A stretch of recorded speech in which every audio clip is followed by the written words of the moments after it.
7-7.5 feet के मैं आपको बता दूं ये जानवर हैं। ये हर साल यहाँ पर सैकड़ों ऊँट, सैकड़ों गाय, बैल, दुम्बे, बकरे कुर्बान होते हैं। ये क्या उतार रहे हैं आप? उतार रहे गाय के लिए चारा। बुखार है इसे? बुखार है, गले के इन्फेक्शन की वजह से खाना पीना कम किया हुआ है। बुखार ही नहीं है तो आपने क्यों कह दिया? ये मंडी किसने लगाई है? ये कामरान भाई ने। खोल दो सब, ले जाओ जानवर यहाँ से, ले जाओ। अनाड़ियों को पकड़ पकड़ के ले आएंगे और उनसे कटवा लेंगे। 80% जो बीमारियां वो जानवर से आ रही हैं। ईद उल अजहा पूरी दुनिया में मुसलमान बड़ी अकीदत और एहतराम के साथ मनाते हैं। सुन्नत इब्राहिमी को पूरा करने के लिए हर मुसलमान इस त्योहार पर जानवरों की कुर्बानी देता है। जहां ईद उल फितर में हम ईदी और सवैयों से लुत्फानंदोज होते हैं, तो वहीं ईद उल अजहा में कुर्बानी के जानवरों के गोश्त से मजे मजे के पकवान बनाए जाते हैं। जो जानवर अल्लाह पाक की राह में कुर्बान किए जाते हैं, उनका ख्याल रखना हम पर फर्ज है। लेकिन ईद उल अजहा के मौके पर बहुत सी अजीब व गरीब चीजें देखने में आती हैं।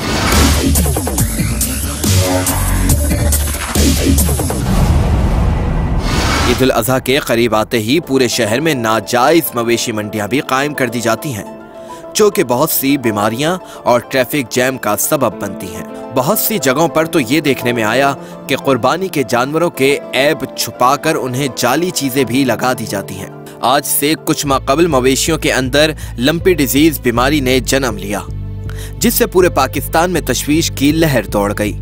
लोगों ने बड़े जानवर का गोश्त खाना छोड़ दिया और तो और इस बीमारी की वजह से बड़ी तादाद में मवेशी मर गए और फिर बाहर से वैक्सीन मंगवाकर जानवरों को लगवाई गई, जिसके बाद लंपी डिजीज की बीमारी में काफी हद तक कमी आई। मगर ईद कुर्बा के इस सीजन में जराये के मुताबिक अब भी लंपी डिजीज से मुतासरा जानवर मौजूद हैं, जिसे कई निजी चैनल्स दिखा चुके हैं।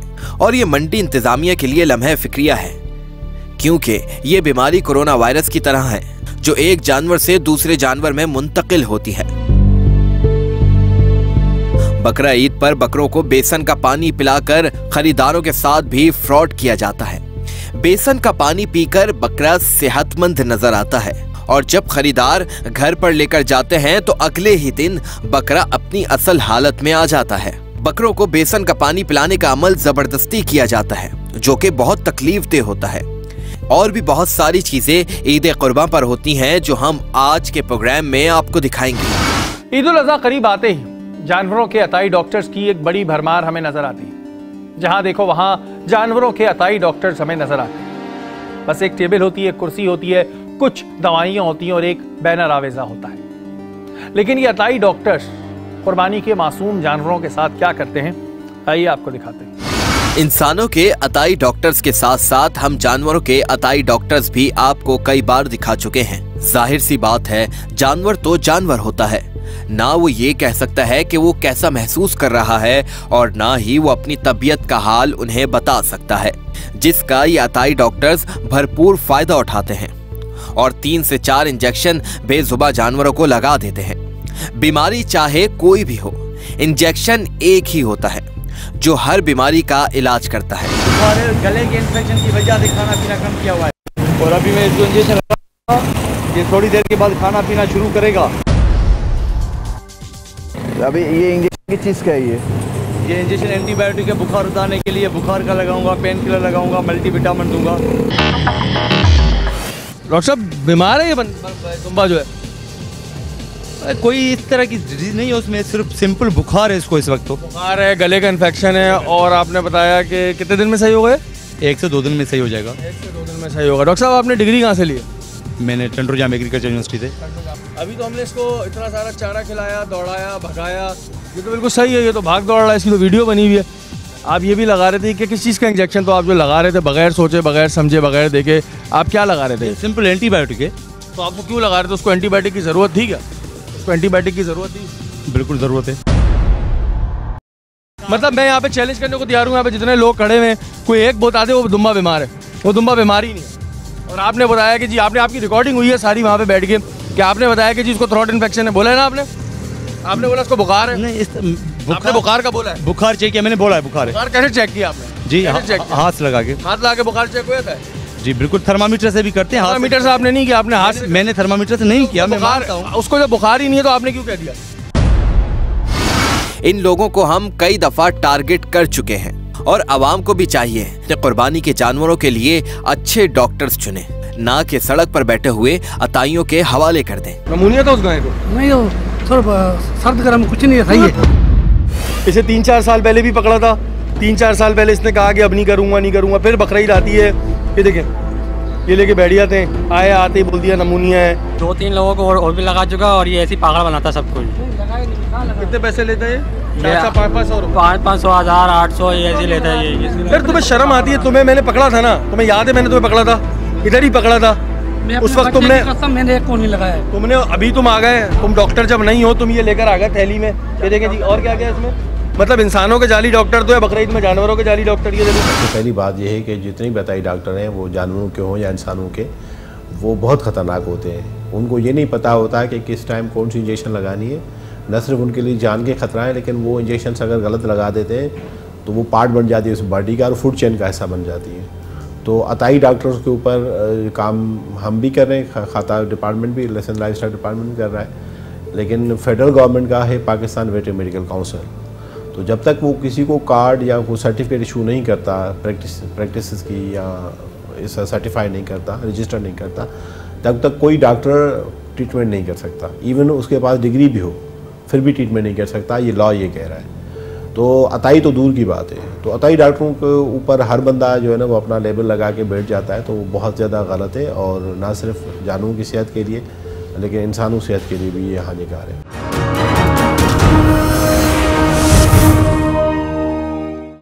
अपना कारोबार चमकाने के लिए ये बेज़मीर लोग कुर्बानी के मासूम जानवरों के साथ क्या करते हैं। जहां पर आवाम के साथ ये जानवरों के अताई डॉक्टर फ्रॉड करते हैं, वहीं एक और फ्रॉड भी आवाम के साथ होता है जिसका शायद आपको इल्म नहीं। आइए आपको दिखाते हैं। हम अक्सर देखते हैं कि पूरे साल शहर में हमें कचरा कुंडी में कचरा खाती गाय नजर आती हैं। इन जानवरों को भी ईद उल अजहा पर कुर्बानी के लिए फरोख्त किया जाता है। टीम टारगेट ने काफी दिन की मेहनत के बाद इस जगह का पता लगाया जहां पर कचरा खिलाकर कुर्बानी के जानवरों की परवरिश की जा रही थी। कहा यह जाता है कि कुर्बानी के जानवरों को दूध और देसी घी जैसी चीजें खिलाकर बड़ा किया जाता है, मगर यहाँ तो जानवरों के खाने के लिए दस्तयाब था तो सिर्फ गलाजत से भरा कचरा। और शायद यही वजह है कि कुर्बानी का गोश्त खाकर अक्सर लोग मुख्तलिफ बीमारियों का शिकार हो जाते हैं। ये कचरा यहाँ पर उतर रहा है, क्यों उतर रहा है इनसे पूछते हैं। अस्सलाम वालेकुम, ये क्या उतार रहे हैं आप? सब्जी उतार रहे गाय के लिए चारा। ये अभी तुम लोगों ने मंडी लगाई हुई है जी, अभी बकरीद के दिन आ जाएंगे जी। जब हम बकरीद के दिनों में यहाँ पर आएंगे तो तुमने यहाँ पे भूसा लगाया हुआ होगा और क्या क्या कहते हैं, कुट्टी लगाई हुई होगी, हरा दाना लगाया हुआ होगा। फिर तुम हमें बोलोगे कि हमने इनको पूरे साल इसी तरह पाला है, तो तुम हमें ये क्यों नहीं बताते कि पूरे साल तुमने ये खिला के ये खिलाते अभी ये तुम कैमरे में देख के बोलो कि हम पूरे साल ये खिलाते, यही खिलाते। क्या वजह है कि पूरे कराची में जानवरों को यही सड़ी गड़ी सब्जियाँ खिलाई जाती हैं? क्या वजह है? ये अभी ये मुंह मार के सब्जी साल देते हैं ना, सब्जी तो अच्छी होती है। सब्जी अच्छी होती है, बिल्कुल चमकदार होती है, बड़ा अच्छा चारा खिलाया जाता है, उनको दूध पिलाया जाता है। बादाम वो कहाँ है? हाँ, कहाँ है वो दूध बादाम? दूध बादाम जब बकरीद नेड़े आएगी खिलाएंगे, नेड़े आएगी तो पब्लिक को दिखाने के लिए खिलाएंगे। हाँ हाँ। सवाल सिर्फ यहाँ पे ये पैदा होता है कि ये कुछ भी बोलें कि ये सब्जी सही है, ये सब्जी गलत है, लेकिन ये क्या खा के बड़े हो रहे, ये जानवर क्या खा के बड़े हो रहे। जब ये जानवर बेचेंगे ये 10-10 हज़ार का बेचेंगे, नहीं भले अगर ये बेचे कितने का बिकेगा? 70,000 का बिका है, लाख का, सबका बिकता है। ठीक है, जब आप उससे कमा रहे हो तो फिर आप उसको खिलाओ भी तो ढंग की चीज़। अगर ये लोग खिलाएं तो फिर खर्चा तो ओवर हो जाता है ना। इतना तो नाम मेरा शफी मोहम्मद है। पूरे कराची के अंदर ये सब्जियां और कचरा खिलाया जाता है। नहीं पूरे कराची में नहीं, कोई गरीब लोग वो खिलाते। मेरी बात ये है कि तुम मेरे साथ अभी गाड़ी में चलो, मैं कई जगहों पे दिखाता हूँ, सुन लो ना मेरी बात। अच्छा, तुम्हें कई जगहों पे दिखाता हूँ जहाँ पे कचरे दान पड़े हुए रोडों पे और वहाँ पे जानवर जो है चारा खा रहे हैं, तो ये सही है? सही नहीं है ना, गलत है। चारा भी खाता है, चारा भी खाता है। अभी क्या खा रहे हैं? अभी कचरा खाता है, चारा भी खाता है। अभी क्या खा रहा है? अभी कचरा खा रहे हैं। और यही यहाँ की पूरी सूरत हाल है। और सिर्फ यहाँ की नहीं, पूरे कराची की मैं अगर बात करूँ तो पूरे कराची में जिस तरह मैं क्योंकि पंजाब साइड पे गया नहीं हूँ तो मुझे तो नहीं पता है, लेकिन कराची में जिस तरह जानवर तैयार हो रहा है इन मंडियों में, और गैर कानूनी मंडियाँ हैं ये, और वो एक अलग डिबेट है। अगर उस पर आऊँगा तो एक अलग डिबेट शुरू हो जाएगी। लेकिन ना मैं सफाई पे बात कर रहा हूँ, मैं बात कर रहा हूँ ग़िज़ा पे मैं बात कर रहा हूँ कि हम बकरीद के दिनों में जो जानवर ख़रीदते हैं वो इस तरह तैयार होता है, ये खा के तैयार होता है। हम रोड पे चलती हुई गाय को कचरा खाते हुए देखते हैं, बोलते हैं अरे ये कौन ख़रीदता है, लेकिन मजबूरी और हमारी लाइल्मी की वजह से हम ये ख़रीदते हैं। ये वाला ये 1.5 लाख का है। हाँ 1.5 लाख का मार्च करे। अच्छा तुम्हें क्या हो रहा है, इधर आओ। तो बच्चा सच बोल रहा है, तुम बोलो अच्छी बात है। हाँ तुम दिला दो मुझे 30,000 रुपये का भी, अभी देता हूँ कैश, दिलाओ ना। 30,000 का इसका पाँव नहीं मिलेगा, है ना। हाँ ये 1.5 लाख। हाँ ये तो थी आज से 3 साल पहले की बात। हमारी टीम ने खुफिया कैमरों के हमरा इस जगह का एक बार फिर रुख किया। ये देखकर हमें निहायत अफसोस हुआ कि आज भी वहां पर कुर्बानी के जानवरों को वो कचरा खिलाया जा रहा था जिसे हम घर से बाहर फेंकते हैं और फिर जमा होने के बाद ये कुर्बानी के जानवरों तक पहुंच जाता है।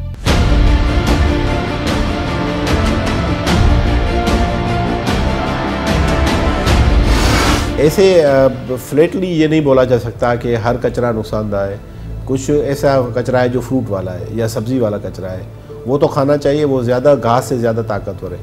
लेकिन अगर उसमें कोई हैवी मेटल्स आ जाते हैं और इसमें कोई इस तरह के जो है ना वो प्रोडक्ट आ जाती है जो इंडस्ट्रियल वेस्ट है, तो इंडस्ट्रियल वेस्ट वाली जो चीज़ें हैं वो बहुत ज़्यादा नुकसानदायक है। और जब वो बहुत ज़्यादा नुकसानदायक है तो यानी वो क्योंकि हैवी मेटल्स कभी भी डाइजेस्ट होके डीमेटाबोलाइज नहीं होते, तो वो उसके बॉडी का पार्ट बनते हैं। तो जब हम गोश्त या दूध खाएंगे तो ज़ाहिर है हमारी बॉडी में चले जाएंगे। तो अगर हैवी मेटल्स या इंडस्ट्रियल वेस्ट भी उनके साथ वो है तो ज़ाहिर है वो नुकसान है। दूध, दही, देसी घी, बादाम के नाम पर जानवरों को क्या खिलाया जा रहा है ये तो आपने खुद देख लिया। इन लोगों को ज़रा सा भी इस बात का खौफ नहीं होता है कि ये जो जानवर ये लोग बेच रहे हैं इसे अल्लाह की राह में कुर्बान होना है। जहाँ पर ऐसे ज़मीर फरोश लोग हैं वहीं कुछ ऐसे लोग भी हैं जो बहुत अच्छा काम कर रहे हैं। आइए चल के आपको दिखाते हैं। ईद कुर्बा पर बड़े तो इसे फराइज समझकर अदा करते हैं, लेकिन इस ईद पर सबसे ज्यादा रौनक और मेला बच्चों का होता है। सब अपने अपने बकरों को लेकर खूब घुमाते हैं, लेकिन मौजूदा महंगाई की वजह से बहुत से लोग कुर्बानी के फरीजे से महरूम हो गए हैं। लेकिन बच्चे तो बच्चे होते हैं, उन्हें इन सब चीजों की क्या समझ। लेकिन आप अब अपने बच्चों को जेडीसी ले जाकर बआसानी ये कह सकते हैं कि ये जानवर इनके हैं। जेडीसी इस दफा भी कुर्बानी बराए मुस्तहकीन बड़े पैमाने पर कर रही है। इस दफा कौन कौन से जानवर यहाँ पर आए हैं ये हमने जेडीसी के सरबराह जफर अब्बास के साथ देखे। इस वक्त हम लोग जेडीसी पे मौजूद हैं और कुर्बानी बराए मुस्तहकीन के हवाले से यहाँ पर मैं कहूँगा कि पाकिस्तान की सबसे बड़ी कुर्बानी होती होगी और यहाँ पर बड़ी तादाद में ऊँट मौजूद हैं, जानवर और दूसरे मौजूद हैं। ज़फ़र हमारे साथ मौजूद हैं। ज़फ़र, सबसे पहले तो बहुत बहुत मुबारकबाद आपको कि आप इतना बड़ा काम करते हैं। इसका हमें बताइएगा कि इसका तरीक़ेकार क्या होता है। अभी हम आपके जानवर भी यहाँ पर जो आए हुए देखेंगे, तरीक़ेकार क्या होता है, किस तरह लोगों में बांटा जाता है? इसका तरीक़ेकार ये होता है, ये हर साल यहाँ पर सैकड़ों ऊँट, सैकड़ों गाय, बैल, दुम्बे, बकरे कुर्बान होते हैं और इसमें चारों बड़े जो मसाले के हैं उनके उलमाए कराम, जय्यद उलमाए कराम मौजूद होते हैं। जिस तरह बरेलवी मसलक के आलिम दीन 30 ऊँट नहर करते हैं, 30 देवबंदी मसलक के, 30 अहले हदीस, 30 अहले तशी, फिर जो पाकिस्तान की सेलिब्रिटीज़ हैं बड़ी, वो फैसल कुरैशी साहब हो गए और दीगर लोग अपने हाथों से नहर करते हैं और सारा गोश्त सबको दिया जाता है। और जिस बस्ती में भी गोश्त बढ़ता है 5-5 किलो के पैकेट बन के हर घर में दिया जाता है। कि आज जो इतनी महंगाई और गुर्बत हो गई कि मिडिल और लोअर मिडिल क्लास के घरों में गोश्त नहीं आ रहा, तो जिसके घर पे भी जाए उसके बच्चे 3, 4, 5 दिन तो गोश्त की डिशें खाएं। उनको मालूम हो हलीम में गोश्त डलता है, बिरयानी में गोश्त डलता है, वो उन्होंने नहीं खाया, उन्होंने गोश्त ही नहीं खाया। उन्होंने तो उनको तो बकरीद तो उनके लिए उनको ना गोश्त खाया ही नहीं उन्होंने। तो यही वजह है कि यहाँ पर हम ऊँट इसलिए ज़्यादा करते हैं कि अगर हम 5 मन की गाय लेने जाएँ अभी ख़रीदने, हमें पड़ेगी 4 लाख रुपए की, उतने में हम 2-2.5 ऊँट हमारा। अच्छा, अंदाज़न अभी कितने, क्योंकि यहाँ पर अभी कितने हैं और कितने अभी मज़ीद आने हैं आपके पास? अभी यहाँ पर मेरे ख्याल में 65-70 ऊँट हो चुके हैं और ये मेरे ख्याल में बकरीद तक इंशाल्लाह 200 के करीब पहुँच जाएंगे। अच्छा ज़फ़र, ये भी एक बड़ी बात है कि यहाँ पर ज़ाहिर लोग इसको अपनी ही जगह समझ के आते हैं। वो ये नहीं समझते कि हम किसी का जानवर देखने जा रहे हैं, वो ये सोच के आते हैं कि जी ये हमारे ही लिए है। सही है।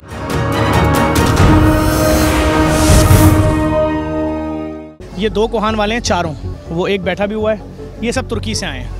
ये बछिया है, ये अंदर वो है 26 इंच का बैल है, 4 दांत का, छोटा सा है वो। हाँ, इस तरह से ये बैल है, कल एक साथ में दिए, वो 2 इंच के कान वाले बकरे हैं। फिर उसके अलावा पंच फेस गाय, वो भी मैं आपको दिखाता हूँ। ये है पाकिस्तान का सबसे लंबा ऑस्ट्रेलियन बैल, पाकिस्तान का सबसे लंबा बैल, ऑस्ट्रेलियन बोल रहे हैं, सबसे लंबा। ये पाकिस्तान के जो हैं सबसे बड़े बड़े बैल हैं जी, यहाँ पे जेडीसी में मौजूद हैं।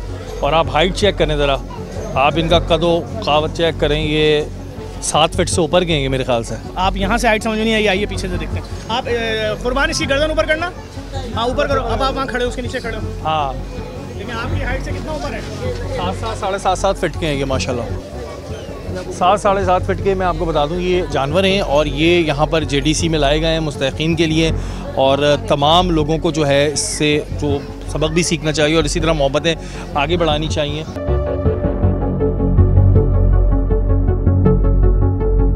ये अफ्रीका में मुकीम एक पाकिस्तानी हैं, हम उनका नाम वो नहीं अपना जाहिर करते, लेकिन वो रमज़ानों में सहरी में भी हमें सपोर्ट करते हैं। सोना चांदी आपने देखा होगा मीडिया पे, टीवी पे बहुत चल रहा था, ये जोड़ी उन्होंने दी है और बड़े खूबसूरत जानवर हैं और इनकी शक्ल देखें आप, इनका लुक देखें, और बस वही वाली बात है कि अल्लाह की रज़ा के लिए उन्होंने नीयत की बात है। आए मैं और दिखाऊँ। 5 टांगों वाला ये ज़रा, ये 5 टांगों वाली ये, लेकिन ये कुर्बानी के लिए नहीं है। ये मतलब एक फैंसी ये बैल है और इसकी 5 टांगों वाला बैल है ये 5 टांगों वाला बैल है, और ये कुर्बानी के लिए नहीं है, लेकिन ज़ाहिर है अल्लाह की कुदरत है और हमें यहाँ पर ये नज़र आ रहे हैं। इसके अलावा 2 दांत का गहना बैल है जो बैठा हुआ है।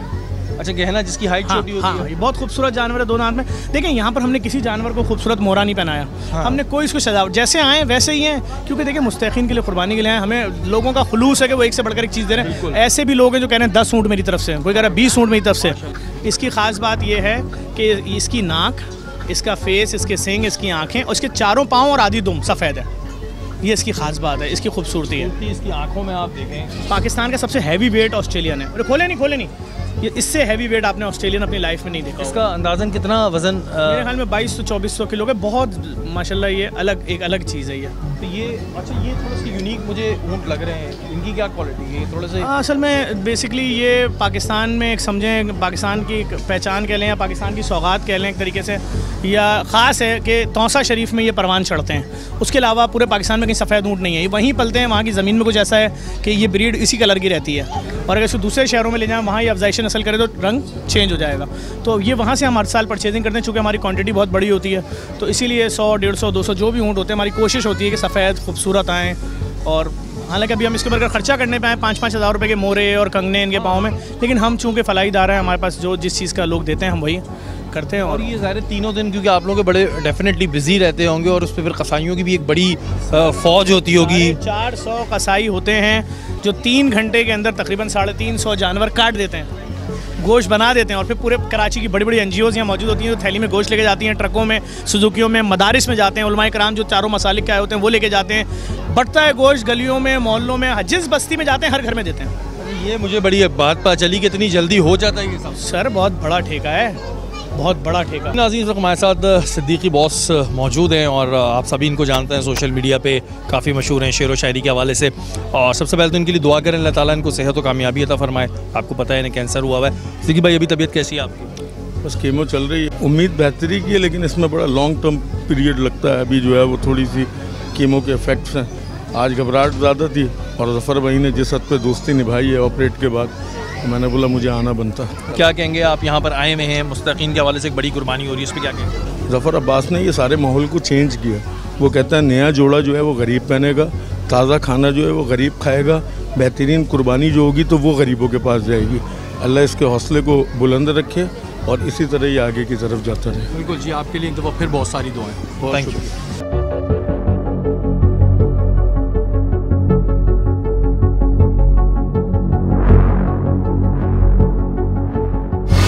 जी नाज़रीन, आपने देखा कि JDC कुर्बानी बराए मुस्तकीन में एक मेले का समा था। बच्चे हों या बड़े, दोनों ही इससे लुत्फ़ अंदोज़ हो रहे हैं। अब आते हैं अपने प्रोग्राम के दूसरे हिस्से की जानिब। हर साल शहर में नाजायज़ मवेशी मंडियाँ लगती हैं। हर साल ये नोटिफिकेशन जारी होता है कि शहर में किसी किस्म की नाजायज़ मवेशी मंडी नहीं लगेगी, लेकिन फिर भी हमें बहुत सारी जगहों पर ये नाजायज़ मवेशी मंडियाँ नज़र आती हैं, और हम हर साल कानून नाफिज करने वाले इदारों के साथ मिलकर इनके खिलाफ काम करते हैं।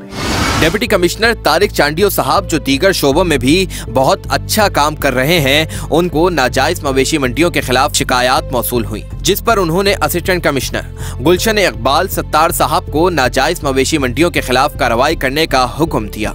नाजायज मवेशी मंडियों की वजह से शहर में ट्रैफिक जैम होता है और दीगर बीमारियां भी फैलती हैं। आजकल लंपी डिजीज की बीमारी जो एक जानवर से दूसरे जानवर में फैल रही है, उसके बढ़ने का भी बहुत ज्यादा खदशा है।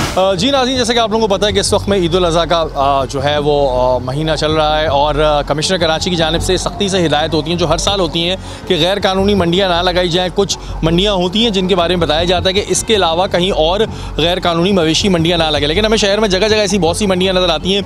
एसी गुलशन सत्तार साहब हमारे साथ मौजूद है। सत्तार साहब, क्या हिदायत है आप लोगों को? सर, ये एक नोटिफाइड के अलावा जो भी मंडी है उसको डिसमेंटल करना है, हटाना है। तो ये कमिश्नर साहब की क्लियर हिदायत है और इसकी वजह से आज हम जा रहे हैं कि जो भी लीगल मंडियाँ हैं उसको हम ख़त्म करें। हम भी असिस्टेंट कमिश्नर गुलशन इकबाल के हमरा नाजायज मवेशी मंडियों के खिलाफ क्रैकडाउन पर निकल पड़े। गुलिस्तान जौहर के इलाके में बड़ी तादाद में बड़े और छोटे जानवरों की मंडी बिल्कुल रोड के साथ लगाई गई थी, जिस पर असिस्टेंट कमिश्नर की टीम ने कार्रवाई करनी शुरू कर दी। आपने लगाई हुई है? किससे पूछ के लगाई है? किसी से। तो ये तो फिर गैर कानूनी मंडी लगा दी ना आपने। ये असिस्टेंट कमिश्नर साहब है। नहीं, वो सही बात है। आप बोलो, चले जाते हैं सर। आप ये देख सकते हैं कि रिहायशी इलाके के बाहर मंडी लगने की वजह से किस कदर गंदगी और गलाजत फैली हुई है। सत्तार साहब, ये तो तबाह कर देते हैं पूरी जगह को और फिर बड़े मजे से निकल जाते हैं। अच्छा, इसमें जो हमारे सिविक इदारे हैं उनको भी चाहिए कि इनको शुरू में ही बैठने ना दें। यहाँ पर एक बात सामने आई कि कोई कामरान नामी शख्स जो यहाँ पर नाजायज मवेशी मंडियाँ लगवाता है, मगर वो इस वक्त यहाँ पर मौजूद न था। ये मंडी किसने लगाई? कामरान भाई। कौन कामरान? कहाँ है वो? पता नहीं सर। ये आप यहाँ से जानवर ले जाएंगे।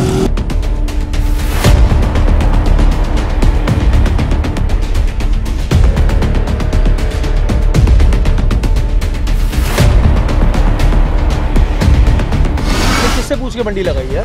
यहाँ कामरान साहब के नाम से कोई बंदे, उन्होंने। कौन कामरान साहब? कितने पैसे लेते हैं? हम नहीं जानते। यहाँ पैसे कितने लिए? फीस साहब है जानवर के 2000। 2000 रुपए 2 जानवर खड़ा करो? नहीं जी, बिल्कुल। एक जानवर के 2000? जी जी। और फिर खड़ा कर लो, बाकी सारी मुसीबतें कामरान संभालेगा? जी। ये कामरान भाई कौन है? इसको चेक करेंगे और इसके खिलाफ FIR भी कटाएंगे। भाई ये कोई कामरान इधर के बने हुए? हम थाने को लिखेंगे। हाँ, इसमें ये कोई दादा बना हुआ है यहाँ का कामरान नामी बंदा, जो इन लोगों से फी जानवर 2000 रुपए ले रहा है। ये कोई इसके रिश्तेदारों की जगह नहीं है जो ये बांटता फिर रहा है, कामरान जो भी है, व्हाटएवर। अब ये अभी आपको 1 घंटा देते हैं, बराए मेहरबानी यहाँ से निकाल के जाएं, वरना आप अरेस्ट हो जाएंगे। आपके जानवर भी जो है वो सरकार के तहवील में लिए जाएंगे।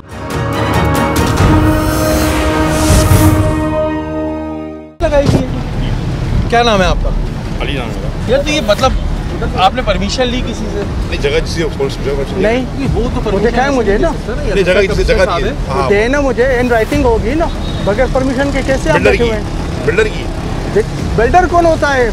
आपको देने वाला। ये बिल्डर तो इस तरह कोई परमिशन नहीं, बिल्डर है ही नहीं। ये फुटपाथ है, फुटपाथ पर बिल्डर कहाँ आ गया? बिल्डर का तो वो प्रोजेक्ट है, इसको बोल दो भाई ये 2 घंटे देते हैं, 2 घंटे में इसको कर दो।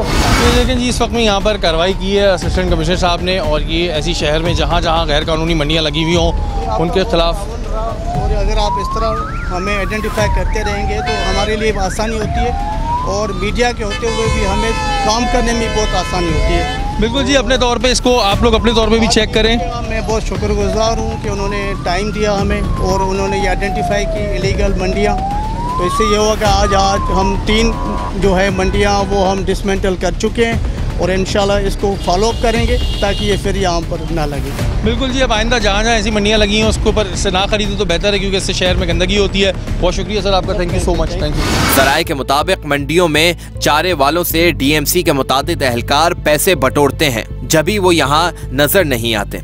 एडमिनिस्ट्रेटर ईस्ट रहमतुल्लाह शेख साहब से भी गुजारिश है कि अपने मातहत लोगों को चेक करें ताकि ये रिश्वत का बाजार खत्म हो सके।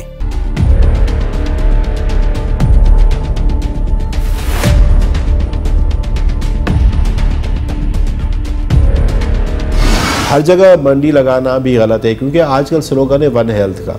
वन हेल्थ का ये है कि अगर आपकी इंसानों की सेहत को मेंटेन करना है तो जानवरों की सेहतमंद होना और उसको मेंटेन करना ज़रूरी है। तो वन हेल्थ का ये ज़माना है। इशू ये है कि आजकल जितने भी बीमारियां नई आ रही हैं दुनिया के अंदर वो जानवरों से आ रही हैं। 80% जो बीमारियां हैं वो जानवरों से आ रही हैं और 60% जो है वो जो एग्जिस्टिंग बीमारियां हैं इंसानों में वो भी जानवरों से आई हैं। वो ज़रूर नहीं कि जो हम खाना खाते हैं हलाल जानवरों से आएँ, लेकिन पेट्स हैं, वाइल्ड लाइफ है, जिस किस्म के भी जानवर हैं वहाँ से आती हैं। तो ना सिर्फ हुकूमत के लिए मसला होता है कि ये इंटरेक्शन हम कम करें, लेकिन इंसानी सेहत के लिए भी हानिकार हो सकती हैं, मुज़र हो सकती है। इस वजह से हमें एहतियात करना चाहिए। ईद बड़ी हो या छोटी, असल ईद तो बच्चों की होती है जो ईद पर हर तरीके से लुत्फानंदोज होते हैं। बकरा ईद पर भी बच्चे अपने कुर्बानी के जानवरों के साथ खूब खेलते दिखाई देते हैं और बकरा ईद के बहाने उन्हें जानवरों के साथ दोस्ती करने का मौका भी मिल जाता है।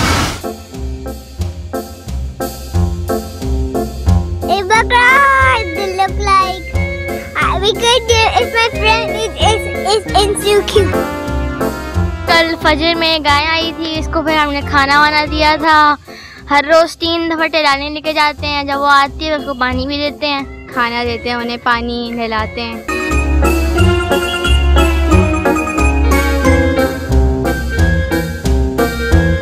अभी बहुत सारे बच्चे मौजूद हैं, इनसे हम पूछते हैं। अच्छा बताएं जी, क्या तैयारियां क्या हुई हैं? बकरा आ गया, गाय आ गई आपकी? बकरा आ गया, दोनों, ये दोनों मेरे बकरे हैं। दोनों बकरे आपके हैं? क्या नाम है इनका? पेस्ट्री और चॉकलेट चिप। क्या लाई हैं ये बताएं? मैं इस दफा गाय लाई हूँ। गाय लाई हैं? खुद लेने गई थी या किसी के साथ गई थी? कौन गया था? बाबा लेके आए, मेरा शौक है लाने का। तुम्हें क्या अच्छा लगता है? मुझे बकरे। बकरे अच्छे लगते हैं? हाँ। तो तुम बकरे क्या कर दी हो?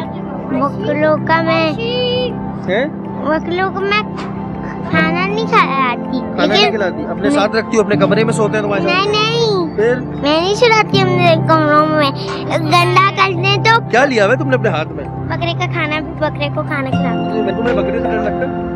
थोड़ा बहुत। आप बताओ, ये सब बच्चे जब भी गाय आती है तो आवाजें क्यों निकालते हैं? होए होए होए होए, ये हर जगह क्यों है? गाय जैसे कोई वो गाय भागती भागती नहीं है, चलती वलती नहीं है ना, तभी ये काम आते हैं। तुम बताओ, तुम्हें डर तो नहीं लगता गाय बकरों से? बिल्कुल नहीं। हमारे मामू की बात, इतनी सारी गाय, ऑस्ट्रेलियन बछड़ा है। तो तुम वो खोल ले दो बेटा। ऑस्ट्रेलियन बछड़े की जो रान होगी ना, उससे भी कम वजन होगा तुम्हारा। तुम्हें डर लगता है गाय बकरे से? नहीं था। क्यों नहीं लगता मुझे तो। बिल्कुल डर नहीं लगता? नहीं। मुझे क्यों लगता है?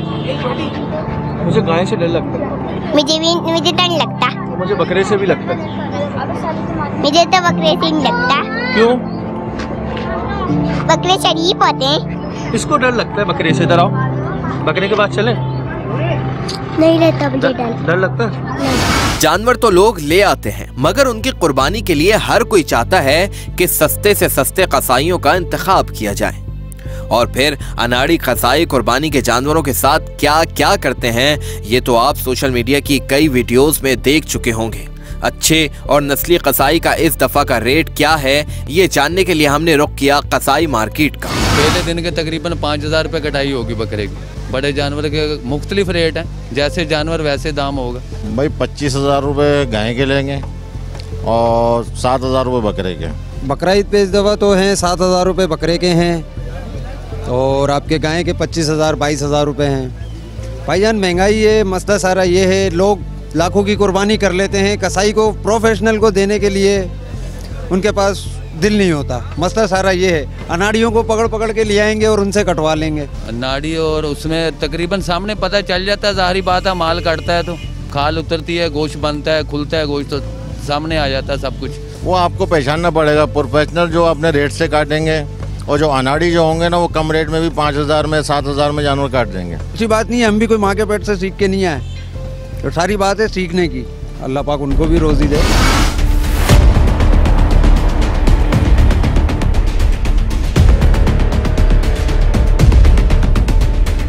लंपी स्किन डिजीज़ जो है वो अगर देखा जाए तो ये चीचक जो हमें ह्यूमन में बचपन में होता है, इसी तरह की काऊ की, गाय की है, जिसको हम चिकन पॉक्स कहते हैं। वो अगर हमें बचपन में ना हो, फिर बड़े हो जाते तो फिर भी हो जाती है कभी न कभी। ये बहुत मोटा वायरस होता है, ये अपनी शक्ल चेंज नहीं करता। खुशकिस्मती से ये है कि इसकी फ़ायदे ये, यानी जो पॉजिटिव इसकी साइड है वो ये है कि अपनी शक्ल चेंज नहीं करता, तो इस वजह से हमें वैक्सीन बार बार चेंज नहीं करनी पड़ती या नया स्ट्रेन नहीं आता, उसका म्यूटेशंस नहीं होती। लेकिन ये कि लंपी स्किन डिजीज़ पहली मरतबा 1929 में ये जो है ना वो रिपोर्ट हुई अफ्रीका के जो साउथ वाले रीजन है, क्योंकि वहाँ पे मॉस्किटो, मच्छर, ये बाइटिंग फ्लाइज बहुत ज़्यादा है। देखते देखते ये अफ्रीका के सेंटर में आ गई, फिर नॉर्थ वाले हिस्से में आ गई, फिर यूरो एशिया में चली गई, और उसके बाद फिर आप देखेंगे कि रशिया के अंदर बहुत ज़्यादा अब इसका है। 2019 तक ये इंडिया में आ गई, हम बचे हुए थे, लेकिन नवंबर 2021 में हमारा सस्पेक्टेड केस शुरू हुए और मार्च में बाकायदा डिक्लेयर हुई लंपी स्किन। यहाँ पे लंपी स्किन डिजीज़ जोनोटिक नहीं है, 100 साल से हमने देखा है। खुदा न ख्वास्ता अगर कोई बंदा इनका गोश्त भी खा ले, दूध भी पी ले गलती से, तो फिर भी कोई मसला नहीं है। हमने खुद दूध पिया है, हमने डेमॉन्स्ट्रेट किया था लानी कैटल कॉलोनी में। ये इंसानों को नहीं लगती। यहाँ पे तो सिंध के अंदर या पाकिस्तान के अंदर जो हमने देखा है कि वो गाय से भैंस को नहीं लग रही, और या गाय से आपकी बकरी को नहीं लग रही, भेड़ को नहीं लग रही, तो इंसान तो दूर की बात है। और 100 साल की हिस्ट्री है, कभी भी इसने किसी भी इंसान को मुतासर नहीं किया, तो इस वजह से हमें डरने की ज़रूरत नहीं है। और सिंध वाहिद सूबा है जहाँ पे लंपी स्किन की सिर्फ वैक्सीन चल रही है। बाकी जगहों पे कोई गोट पॉक्स लगा रहा है, कोई नहीं भी लगा रहा, तो वहाँ पे आजकल की भी हालात अगर देखें तो बहुत ज़्यादा बीमारी जो है फैल रही है बाकी सूबों के अंदर। और सिंध में माशाल्लाह हम कंट्रोल कर चुके हैं, ये तीसरा हफ्ता है, एक भी डेथ रिपोर्ट नहीं हुई। और यहाँ पे कोई इक्का धुका कोई कहीं कहीं पे कोई एक इन्फेक्शन आ रहा है, जो 4000 इंसिडेंट्स था रोज़ाना, वो रिड्यूस होके वो 10, 8, 5 पे पहुँचा हुआ है, वो भी दूर अफ्तादाय जगहों पे है। जी नाज़रीन, ये था ईद उल अज़हा पे हमारा खुसूसी सालाना प्रोग्राम। अभी ईद में कुछ दिन बाकी हैं। आप सबसे ये दरख्वास्त करना चाहूँगा कि ज़्यादा से ज़्यादा गोश्त मुस्तहीक़ीन और अपने इर्द गिर्द जो सफ़ेद पोश लोग हैं उन तक पहुँचाएँ, क्योंकि इस वक्त जो महंगाई का दौर चल रहा है, इसमें एक गरीब आदमी के लिए, एक आम आदमी के लिए गोश्त ख़रीदना नामुमकिन है। एक बात हमेशा याद रखिएगा, जो आप कुर्बानी करते हैं, ना तो अल्लाह के पास आपका गोश्त पहुँचता है और ना ही खाल पहुँचती है तो आपकी नीयत।